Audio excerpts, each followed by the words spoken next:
Nagkainitan at nagkahamunan sina dating Pangulong Rodrigo Duterte at dating Senador Antonio Trillanes sa Kamara nang maungkat uli ang umano'y tagong yaman ni Duterte na 2016 pa unang inusisa ni Trillanes. Ayon sa chairman ng dumidinig na komite, sapat naman ang paalala nila sa proper decorum sa mga dadalo sa pagdinig. Nakatutok si Sandra Aguinaldo.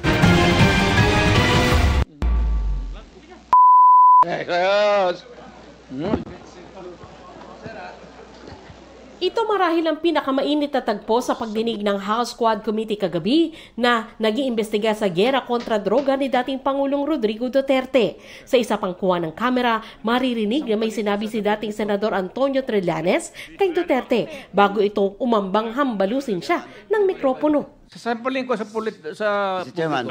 Session suspended. Session suspended.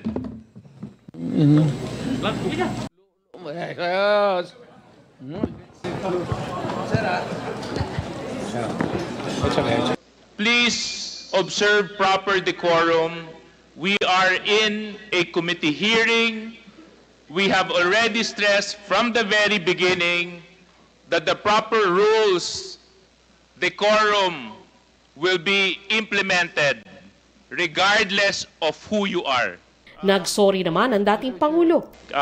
I just would like to apologize for the unbecoming behavior. Init sa ulo lang yun. Sasampalin niya ako eh. Ano ba yun? Hindi ba provocation yon? Di sinabi ko, halika, sampalin mo na ako. Ang bangayanin na Trillanes at Duterte malalim ang pinag-ugatan. Noong 2016, panahong kandidato pa lamang sa pagkapangulo si Duterte, inakusahan siya ni Trillanes na mayroong mga tagong yaman. Kaya hinamon niya ito na magkita sila sa isang bangko sa Pasig at maglabas ng bank secrecy waiver. Sabi kasi ni Trillanes, mayroong mahigit 200 million pesos sa naturang bangko si Duterte. Pero hindi si Duterte ang dumating, kundi ang kanyang abogado noon na si Salvador Panelo. At ang bitbit ni Panelo, hindi waiver, kundi special power of attorney. Sa special power of attorney na ito, hiniling niya ang bangko na mag-issue ng certificate ng kanyang kasalukuyang balanse at mag-issue ng sertifikasyon na hindi nagkaroon ng naturang bank account ng depositong umabot sa mahigit 200 million pesos. Pero hindi hiniling sa special power of attorney na maglabas ng detalyadong transaction record na gustong makita ni Trillanes.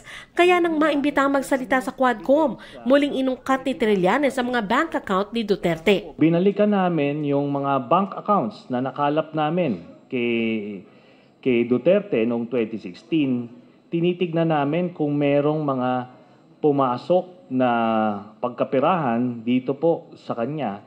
At doon nga po kami nakakita na mga deposito sa sa mga accounts ni Duterte galing po dito po sa grupo ng mga drug lords na ito. Matapos nito, natanong si Duterte kung handa ba siyang pumirma ng waiver para masilip ang kanyang mga bank account. I'm willing to execute an affidavit or kayo na lang to summon the banks pursuant to my waiver.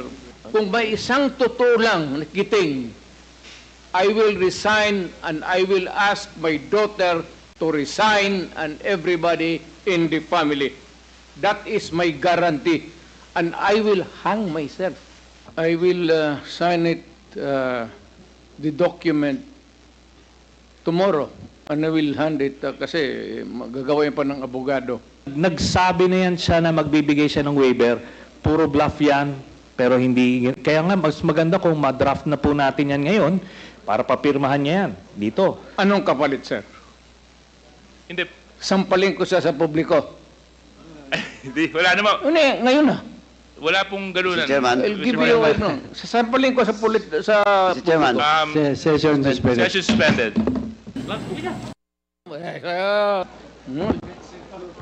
Bago ang bangayan nila Trillanes, nagkaroon din ng pagkakataon sa pagdinig na inambahan ni Duterte si dating Senadora Laila de Lima. It's so unprofessional, it's so unbecoming, it's vile. Nawala naman ako sa kanyang ginagawa.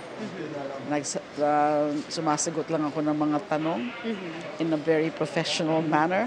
Tapos gano'n na magiging reaction niya.